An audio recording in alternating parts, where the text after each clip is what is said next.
You know, I'm beginning to think that gaming mice are getting just a little bit too light. I mean, have you ever accidentally flipped your mouse into the side of your PC? I have, many times. But how did we get here?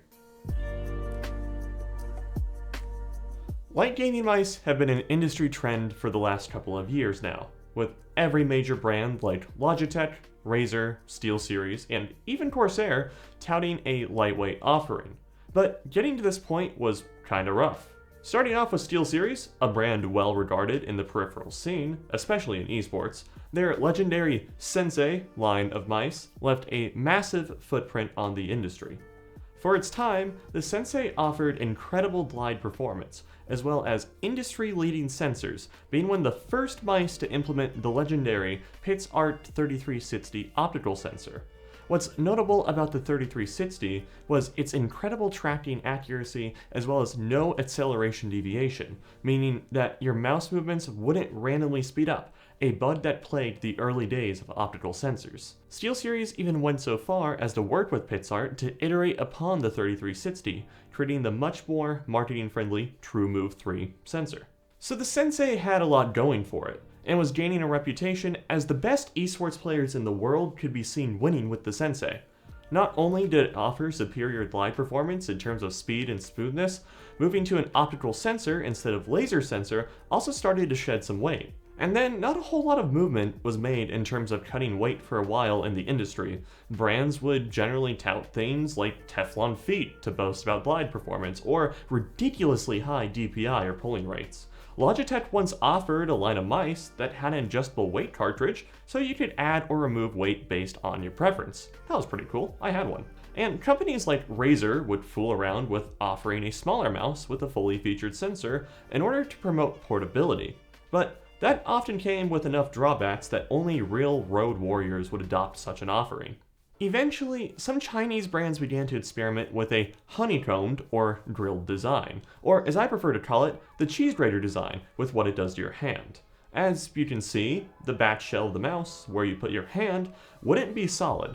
Instead, it would be full of holes, partially exposing the internals of the mouse. This was done primarily to save on costs in order to cheapen their offerings, but evidently, they might have been onto something. Perhaps the first recognizable brand to go mainstream with an ultra-lightweight mouse was Glorious with their Model O and Model D mice, but at the time, they were still fairly small and new to the industry. You could occasionally see a post on r/PC Master Race featuring one of these mice, always eliciting the comment, "Whoa, what mouse is that?" As the Model O and Model D featured a unique honeycomb design that people weren't quite used to seeing yet. This could be where the trend of super lightweight mice begins, as the Model D and Model O only weighed around 69 grams. Nice. In January 2020, Cooler Master, a very recognizable brand in the space, released the MM710 Mouse, designed with the explicit goal in mind not have any unnecessary weight. This took things to the extreme, as not only was the back shell full of holes, but the side frame was also. Despite its weird looks, Cooler Master appeared to have achieved their goal, as the MM710 clocked in at just around 53 grams. On top of its light weight, it was also fully featured, offering 6 buttons, a standard size, and an optical sensor. Shortly thereafter, many other companies began to follow suit, like Razer and SteelSeries, with the Viper Mini and Rival 3 respectively. The collective arms race to the lightest mouse would begin. Companies really targeted the esports branding with light mice, promoting the lightweight peripherals to players in order to quote-unquote improve performance with the expressed goal to create the mouse that was closest to being a natural extension of a player's hand. And over the last couple of years, companies that have forayed into the light class of mice have been successful, and we're starting to see a plateau in innovation once again. The formula has been cracked, at least for wired mice.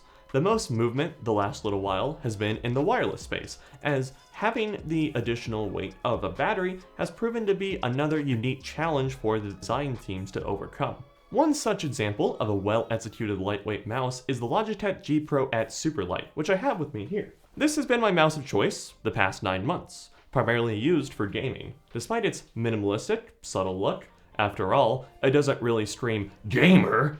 That's probably the reason you'd be getting this mouse anyway. As the name implies, the primary shtick is that the Superlight is, well, super light. Weighing in at just under 63 grams and also being wireless are its key selling points. Despite those positive aspects, I was personally on the fence about buying this mouse. Coming from a mouse that weighed around 110 grams, cutting it down to around half the weight was going to require an adjustment on my part. But after pulling the trigger, I got kind of a mixed bag of results. Some of the pros of having such a lightweight mouse was how much the glide performance improved. The Superlight flies across my mousepad with minimal resistance, and you can go even further by getting glass feet for it, but do be careful if you go that route, as any sort of debris or particles bigger than dust on your mousepad will probably make this horrible crunching sound if you mouse over them. Furthermore, despite its lightweight, the battery performance has been incredible, and for being so tiny, hasn't degraded as much as I thought it would after 9 months of consistent use. However, it hasn't been perfect. Perhaps the biggest con I've experienced with using the Superlight has been a problem with flinching. I tend to have a very strong grip on the mouse and tend to be heavy-handed when it comes to manipulating my mouse. On a heavier mouse, that really wasn't a problem. However, on one so weightless, what will often happen is when I go to click to make a shot on, say, CSGO or Rainbow Six, my hand will flinch at the very last second as my finger is coming down, throwing my aim off and resulting in a miss. This makes me arrive at the question of how light is too light? And I guess for me, that answer is 63 grams. But for some people, that might not be light enough, as Final Mouse makes a wireless mouse weighing in at only 42 grams, the lightest to date, which is absolutely ridiculous. What I believe the answer to the question comes down to is how you manipulate your peripherals. Much like how people who know how to touch type might tend to prefer lighter linear mechanical switches, for someone like me who has a heavier handed grip on my mouse, because you definitely have to keep the pimp hand strong, I definitely lean towards preferring a mouse with some meat on its bones. But with all the given options for mice nowadays, there's a pretty good chance you'll find a mouse that suits your needs and preferences. After all, mice have pretty much plateaued when it comes to weight, sensor, and latency technology, so the technical aspect is not something you'll have to worry about, so you won't really notice from mouse to mouse. So what do you think? Are you a fan of the super lightweight wireless mice, or prefer some heft? Leave a comment down below letting us know where you fall. Make sure you leave a like and subscribe, of course hitting that notification bell so you know when we upload. We try to shoot for twice a week. If you'd like to follow us on Twitter, we're at tech_4_thought and Instagram at tech_for_thought. Thank you for watching, and I'll see you in the next one.